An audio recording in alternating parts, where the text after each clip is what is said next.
ત્યાં હાર્વર્ડ યુનિવર્સિટીનો એક સર્વે છે. એ સર્વે લોકોએ હાર્વર્ડ યુનિવર્સિટીમાંથી લગભગ 110 દેશોમાં કરેલો, 1 લાખ પરિવારમાં કરેલો, caste, creed, colour, religion, nationality across. અને લગભગ 8 વર્ષ આ સર્વે ચાલેલો. મુખ્ય પ્રશ્ન આ 1 લાખ પરિવારને પૂછવામાં આવ્યો આ સર્વે અંતર્ગત કે તમારી દ્રષ્ટિએ પૃથ્વી પર સૌથી મોટું સુખ કયું છે? 67% પણ વધારે લોકો એમ કહ્યું કે જે પરિવારજનો માટે તમને આદર અને પ્રેમ છે, અને જે પરિવારજનોને તમારા માટે આદર અને પ્રેમ છે, એવા પરિવારજનો અને સગાવાલા અને મિત્રો સાથે સમય, ક્વોલિટી અને ક્વોન્ટિટી ટાઈમ વિતાવવો એ પૃથ્વી પર સૌથી મોટું સુખ છે. અને જો મોટા મોટા પરિવારો, ધનાઢ્ય પરિવારો, અતિ વ્યસ્ત પરિવારો, એમાં પણ આવો સમયની દ્રષ્ટિએ શિસ્ત, સમયની દ્રષ્ટિએ આગ્રહ એ આપણને જોવા મળે છે. મુંબઈમાં કુમાર મંગલમ બિરલા, આદિત્ય બિરલા ગ્રુપના ચેરમેન, 7 લાખ કરોડનું આ કોંગ્લોમેરેટ કહેવાય. From salt two software they make everything. દુનિયાના 100 દેશોમાં એમની હાજરી છે અને લગભગ 3 કે 3.5 4 લાખ કર્મચારીઓ કામ કરે છે. એ કુમાર મંગલમ બિરલા ને એમના ધર્મપત્નીનો ઇન્ટરવ્યુ ટાઈમ્સ ઓફ ઇન્ડિયા લીધેલો. સીધો જ પ્રશ્ન પૂછવામાં આવ્યો કુમાર મંગલમ બિરલાને કે તમે આટલું મોટું બિઝનેસ એમ્પાયર ચલાવો છો, બિઝનેસ મીટિંગ્સ હોય, ટ્રાવેલ હોય, ઓફિસ ટાઈમ હોય, how are you finding time for your personal life? How are you finding time for your family life? વ્યક્તિગત અને પારિવારિક જીવન માટે તમે સમય કેવી રીતે કાઢી શકો છો? કુમાર મંગલમ બિરલાના ધર્મપત્ની બાજુમાં બેઠા હતા. આ ઇન્ટરવ્યુ ટાઈમ્સ ઓફ ઇન્ડિયામાં છપાયેલો હતો, હજી એની કોપી મારી પાસે છે. કુમાર મંગલમ બિરલાના ધર્મપત્નીએ એમને કહ્યું કે I would like to answer this question. આ પ્રશ્નનો ઉત્તર મારે આપવો છે. અને બોલ્યા કે અમારા બિરલા પરિવારમાં, હવે સાંભળજો, અમારા બિરલા પરિવારમાં રિવાજ છે કે રાત્રે 8 વાગે બધાએ ડાઇનિંગ ટેબલ ઉપર આવી જ જવાનું. આ પારિવારિક સમય કહેવાય. એટલે તરત પહેલા પત્રકારે પૂછ્યું કે ઇવન કુમાર મંગલમ બિરલા, એટલે કે આ પોતે પણ? તો કે of course is a family person. અને એ વખતે બધાએ પોતાનો મોબાઈલ બાજુના રૂમમાં સાયલેન્ટ કરીને મૂકી દેવાનો. આ અઘરી વાત આવી. મારું જીવન સુખી જીવન માટે પારિવારિક આનંદની દ્રષ્ટિએ સૌથી મોટી અડચણ છે એ આ મોબાઈલ ફોન. ફરી વખત પેલા પત્રકારે પૂછ્યું કે ઇવન કુમાર મંગલમ બિરલા રાત્રે 8 વાગે મોબાઈલ ફોન સાયલેન્ટ કરી દે? તો કે હા, એ ફેમિલી પર્સન છે. પછી તો કે 8 થી 8:45 અમારું રાત્રિ ભોજન ચાલે. 8:45 થી 9:30 ત્યાં જ બેસીને અમે દિવસની દિનચર્યાની આપલે કરીએ, કામની આપલે કરીએ, અપકમિંગ ઇવેન્ટ્સ ફેમિલીમાંનું પ્લાનિંગ કરીએ, અમારા પરિવારનો ઇતિહાસ અમારા બાળકોને જણાવીએ, ધાર્મિક વાતો પણ થાય. પછી તો કે 9:30 બધાને મોબાઈલ ફોન પાછો મળે અને પછી બધાએ જોવાનું કે અર્જન્સી ની ઇમરજન્સી છે, નથી, તો મૂકી દેવાનો. અને પછી બધાએ કોઈ પણ એક પુસ્તકના 5 પાના વાંચવાના. કારણ કે રોજ રાત્રે જમ્યા પછી અમે બેસીએ ત્યાં બધાએ પોતપોતે જે પુસ્તક વાંચતા હોય એના 5 પાના નવા વાંચ્યા હોય એની વાત કરવાની. એટલે અમારા પરિવારમાં દર મહિને દરેક વ્યક્તિ એક પુસ્તક વાંચે છે અને બીજા 4 પુસ્તકોનો સાર મેળવે છે. આ મારું જીવન સુખી જીવનનું એક અંગ છે.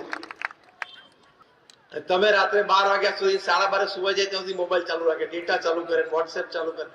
આ લાલ અને લીલું બટન છે ને, એ તમારી આખી જિંદગીનો પૂરો સમય ખાઈ જાય કે એનામાં તાકાત છે? હા કે ના? લાલ બટન એટલે શું ખબર પડી? યુટ્યુબ. અને લીલું બટન એટલે શું ખબર પડી? વોટ્સએપ.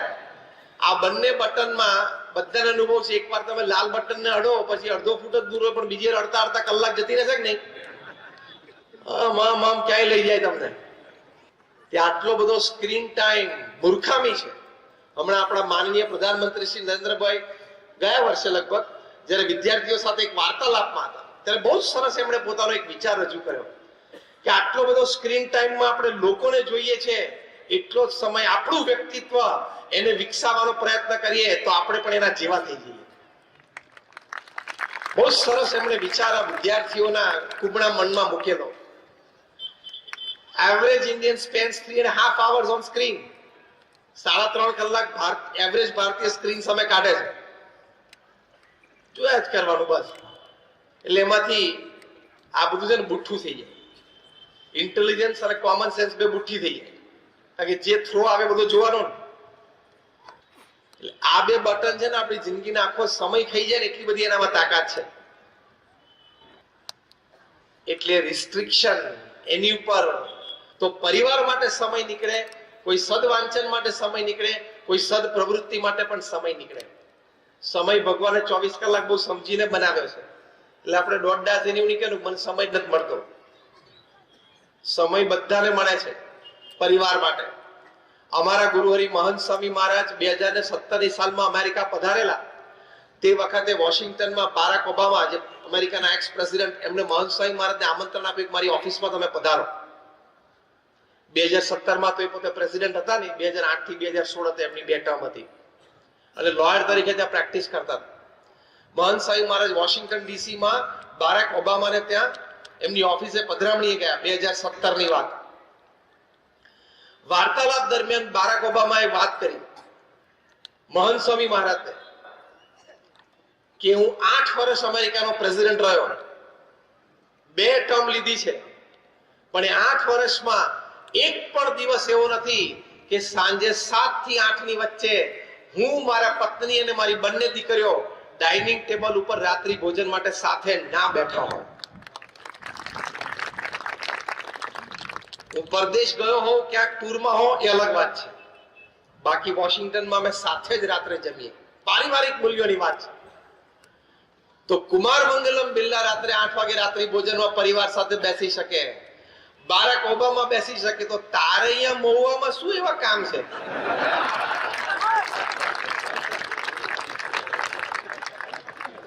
કે તું રાત્રે 9 વાગે અને 10 વાગે અમથા આટા મારે છે?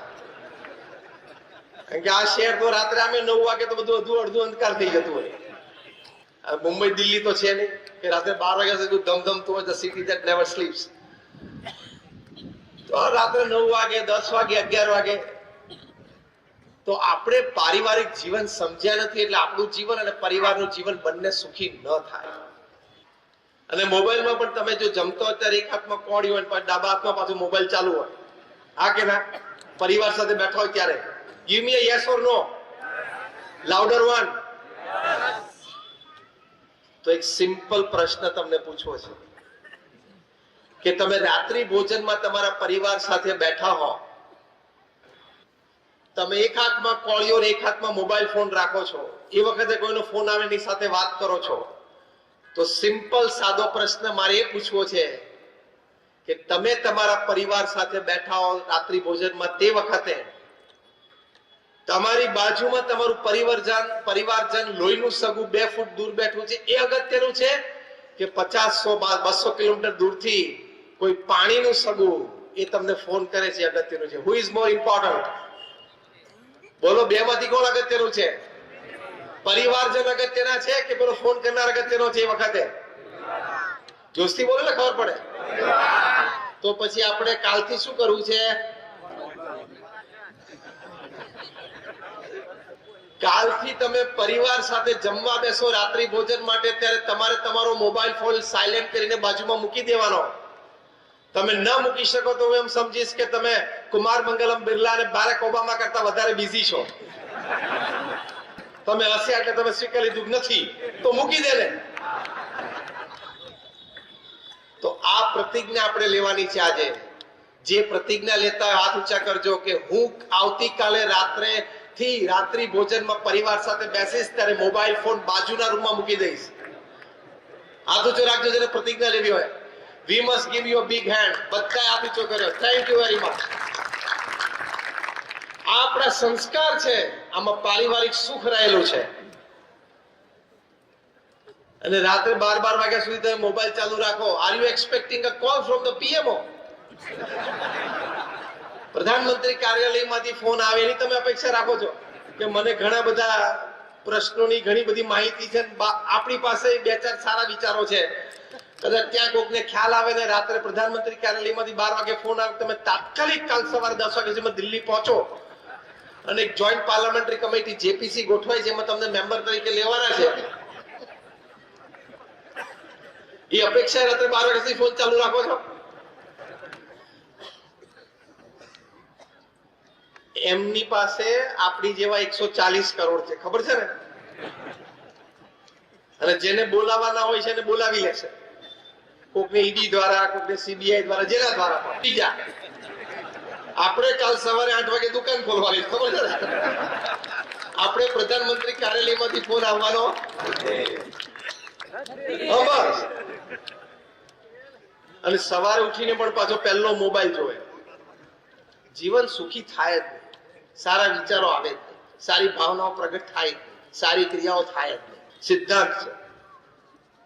સવારે ઉઠીને પાછો મોબાઈલ ચેક કરે, ડેટા ચાલુ કરીને વોટ્સએપ ચાલુ કરે, આમ દોડ મેસેજ આવે એટલે ખુશ થઈ જાય કે 30 ચેટ અને 55 મેસેજ છે.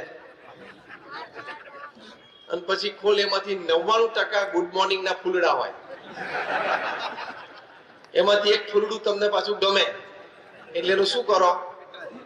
ખબર તો બધાને છે, કારણ કે એમાંથી એક ફૂલડું તમે આગળ બીજા ગ્રુપમાં છોડો એટલે મહુવાથી એ ફૂલડું જાય અમદાવાદ, અમદાવાદથી જાય મુંબઈ બીજા દિવસે, ત્રીજા દિવસે મુંબઈ થી દુબઈ કે લંડન જાય, ચોથા દિવસે લંડન થી ન્યુયોર્ક જાય, પાંચમા દિવસે ન્યુયોર્ક થી નૈરોબી આવે, છઠ્ઠા દિવસે નૈરોબી થી પાછું બોમ્બે આવે, અને સાતમા દિવસે મુંબઈ થી પાછું ખાલી જગ્યા બધા પર દીધી. આ અઠવાડિયાની મુસાફરીમાં કોઈક નવરો વચ્ચે બપોરિયામાં બેઠો, એક ક્રોપ ચોપ કરે, કદું પાંદડું પાછું આગું પાછું કરે એટલે પાછી સવારી ચાલુ થાય. નવરાશ નો કઈ પાર છે કે નહીં? આપણને સમયની સભાનતા નથી, આપણા વિચારો અને ભાવનાઓ મજબૂત અને સવડા ને ઊંચા ને પવિત્ર એની સભાનતા ખબર નથી, એટલે જીવન સુખી થાય. એટલે આનો ટાઈમ રિસ્ટ્રિક્ટ કરી જ નાખવાનો, સ્ટ્રિક્ટ ડિસિપ્લિન રાખવાનું કે આટલો ટાઈમ. બહુ સરસ વિચાર જે આપણે હમણાં વાત કરી એ આપણા માનનીય પ્રધાનમંત્રી શ્રી આપેલો છે વિદ્યાર્થીઓને. અને હમણાં તમે 3 દિવસ પહેલા જ વોટ્સએપ ઉપર કદાચ તમારી પાસે વિડીયો આવી હોય તમે જોશો, ઇંગ્લેન્ડના પ્રધાનમંત્રી ઋષિ સુનક એને વિદ્યાર્થીઓને એક મેસેજ આપવો હતો કે તમે હાઈસ્કૂલમાં હવે મોબાઈલ ન લાવતા, અમે બ્રિટિશ ગવર્મેન્ટ હવે કાયદો લાવે છે કે હવે વિદ્યાર્થીઓ એ સ્કૂલમાં મોબાઈલ નહીં લઈ જઈ શકે. એ મેસેજ આપવા માટે ઋષિ સુનક ઇંગ્લેન્ડના પ્રાઇમ મિનિસ્ટર એમને પોતાની વિડીયો તૈયાર કરાવડાવી અને બોલે પાછું કે જો મારે તમને એક સંદેશો આપવો છે, ત્યાં જ એમની મોબાઈલ રિંગ વાગે. આ બધું એમને ગોઠવેલું હતું. વચ્ચે કાઢીને પાછું કે હા હું કરું, હમણાં કરું છું, પાછું મૂકે. જો વિદ્યાર્થીઓ મારે તમને પાછી રિંગ વાગે, પાછું કાઢે. એવું 3 વખત થયું. પછી એમને કહ્યું હવે હું તમને શું મેસેજ આપવા માંગુ છું ખબર છે? આટલું ડિસ્ટર્બન્સ તમારા કામમાં, તમારા અભ્યાસમાં થઈ શકે છે, તો આમાંથી સમય બચે છે, આપણી બુદ્ધિની શક્તિ બચે છે, આપણી ભાવનાઓની પવિત્રતાઓ બચી જાય છે. એટલે આની ઉપર રિસ્ટ્રિક્શન રાખવા. તો આપણા ફેમિલી વેલ્યુઝ, આપણા સંસ્કાર એ આપણા ખીલે. કારણ કે આ જનરેશન છે ને 4C જનરેશન છે. ક્રિકેટ, સિનેમા, કમ્પ્યુટર અને કોલા, 4C. કોલા એટલે બધા પીણા આવી ગયા. 4C જનરેશન છે. એને ડીલ કરવા માટે આવા પારિવારિક સંબંધો, પારિવારિક સમય અને પારિવારિક મૂલ્યો એ જાળવવા આપણા વડીલોની જિમ્મેદારી છે. આ જનરેશનની મેં વાત કરી ને, એકવાર એક નાના બાળકે સ્કૂલમાંથી શીખ્યો એટલે આવીને એના માતા પિતાને વાત કરી કે મારે બહુ જ મોટો પ્રશ્ન છે. એટલે માતા પિતા કે શું? એ કે ત્રેતા યુગમાં ભગવાન રામે એમના પિતા શ્રી દશરથ ની આજ્ઞા પાડી તો એ મહાન થઈ ગયા, અને સતયુગમાં પ્રહલાદે એમના પિતાની આજ્ઞા ન પાડી તોય મહાન થઈ ગયા. તો મને પ્રશ્ન થાય છે કે મારે તમારી આજ્ઞા પાડવી. પ્રશ્ન બહુ વ્યાજબી હતો. ત્રેતા યુગમાં ભગવાન રામે પોતાના પિતા દશરથની આજ્ઞાનું પાલન કર્યું એટલે મહાન થઈ ગયા, એવું બાળકે પિતાને કહ્યું. અને સતયુગમાં પ્રહલાદજી એમના પિતાની આજ્ઞા ન પાડી તોય પ્રહલાદજી મહાન થઈ ગયા. તો મારે તમારી પિતા તરીકે આજ્ઞા પાડવી જ નહીં. છોકરાના આવા લોજિકલ પ્રશ્ન આવે છે. આ પેઢી 4C જનરેશન છે. એટલે એના પિતાએ આજુબાજુ ધીમેથી જોયું, કોઈ છે નહીં ને. પછી બાળકને ધીમેથી કહ્યું બેટા, સતયુગની વાત જુદી, ત્રેતા યુગની વાત જુદી, અત્યારે કળિયુગ ચાલે છે, એમાં તારે કે મારે મહાન થવું હશે ને તો આપણે બંને તારા મમ્મીની આજ્ઞા પાડવી પડશે. કે રોજ રાત્રે જમ્યા પછી અમે બેસીએ ત્યાં બધા પોતપોતે જે પુસ્તક વાંચતા હોય એના 5 પાના નવા વાંચ્યા હોય એની વાત કરવાની. એટલે અમારા પરિવારમાં દર મહિને દરેક વ્યક્તિ એક પુસ્તક વાંચે છે અને બીજા 4 પુસ્તકોનો સાર મેળવે છે. આ મારું જીવન સુખી જીવનનું એક અંગ છે. તમે રાત્રે 12 વાગ્યા સુધી 12:30 સુવા જાય ત્યાં સુધી મોબાઈલ ચાલુ રાખે, ડેટા ચાલુ કરે, વોટ્સએપ ચાલુ કરે. આ લાલ અને લીલું બટન છે ને એ તમારી આખી જિંદગીનો પૂરો સમય ખાઈ જાય કે એનામાં તાકાત છે? હા કે ના? લાલ બટન એટલે શું ખબર પડી? યુટ્યુબ. અને લીલું બટન એટલે શું ખબર પડી? વોટ્સએપ. આ બંને બટનમાં બધાને અનુભવ છે. એકવાર તમે લાલ બટન ને અડો પછી અડધો ફૂટ જ દૂર હોય પણ બીજી અડતા કલાક જતી રહેશે કે નહીં? મામ ક્યાંય લઈ જાય તમને. ત્યાં આટલો બધો સ્ક્રીન ટાઈમ મૂર્ખામી છે. હમણાં આપણા માનનીય પ્રધાનમંત્રી શ્રી નરેન્દ્રભાઈ ગયા વર્ષે લગભગ જયારે વિદ્યાર્થીઓ સાથે એક વાર્તાલાપમાં હતા ત્યારે બહુ સરસ એમણે પોતાનો એક વિચાર રજૂ કર્યો કે આટલો બધો સ્ક્રીન ટાઈમમાં આપણે લોકોને જોઈએ છે, એટલો જ સમય આપણું વ્યક્તિત્વ એને વિકસાવવાનો પ્રયત્ન કરીએ તો આપણે પણ એના જેવા થઈ જઈએ. બહુ સરસ એમણે વિચાર વિદ્યાર્થીઓના કુબડા મનમાં મૂકેલો. Average Indian spend 3.5 hours on screen. 3.5 કલાક એવરેજ ભારતીય સ્ક્રીન સામે કાઢે છે. જોયા જ કરવાનું બસ. એટલે એમાંથી આ બધું છે ને બુઠ્ઠું થઈ જાય. ઇન્ટેલિજન્સ અને કોમન સેન્સ બે બુઠ્ઠી થઈ જાય. કારણ કે જે થ્રો આવે બધું જોવાનો. એટલે આ બે બટન છે ને આપણી જિંદગીનો આખો સમય ખાઈ જાય ને એટલી બધી એનામાં તાકાત છે. એટલે રિસ્ટ્રિક્શન એની ઉપર તો પરિવાર માટે સમય નીકળે, કોઈ સદવાંચન માટે સમય નીકળે, કોઈ સદ પ્રવૃત્તિ માટે પણ સમય નીકળે. સમય ભગવાને 24 કલાક બહુ સમજીને બનાવ્યો છે. એટલે આપણે દોડડા જઈને એવું નહીં કે મને સમય નથી મળતો. સમય બધાને મળે છે પરિવાર માટે. અમારા ગુરુહરિ મહંત સ્વામી મહારાજ 2017 સાલમાં અમેરિકા પધારેલા.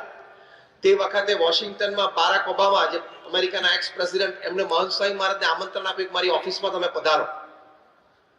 2017માં તો એ પોતે પ્રેસિડેન્ટ હતા નહીં. 2008 થી 2016 હતી એમની 2 ટર્મ હતી અને લોયર તરીકે ત્યાં પ્રેક્ટિસ કરતા હતા. મહંત સ્વામી મહારાજ વોશિંગ્ટન ડીસી માં બારાક ઓબામાને ત્યાં એમની ઓફિસે પધરામણીએ ગયા. 2017 ની વાત. વાર્તાલાપ દરમિયાન બારાક ઓબામાએ વાત કરી મહંત સ્વામી મહારાજને કે હું 8 વર્ષ અમેરિકાનો પ્રેસિડેન્ટ રહ્યો, 2 ટર્મ લીધી છે, પણ એ 8 વર્ષમાં એક પણ દિવસ એવો નથી કે સાંજે 7 થી 8 ની વચ્ચે હું મારા પત્ની અને મારી બંને દીકરીઓ ડાઇનિંગ ટેબલ ઉપર રાત્રિ ભોજન માટે સાથે ના બેઠા હોય. હું પરદેશ ગયો હોઉં, ક્યાંક ટૂરમાં હોઉં એ અલગ વાત છે. બાકી વોશિંગ્ટનમાં અમે સાથે જ રાત્રે જમીએ. પારિવારિક મૂલ્યોની વાત છે. તો કુમાર મંગલમ બિરલા રાત્રે 8 વાગે રાત્રિ ભોજનમાં પરિવાર સાથે બેસી શકે, બારાક ઓબામા બેસી શકે, તો તારે અહીંયા મહુવામાં શું એવા કામ છે?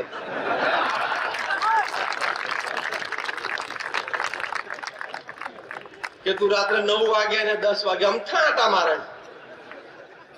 કારણ કે આ શહેર તો રાત્રે અમે 9 વાગે તો બધું અડધું અંધકાર થઈ જતું હોય.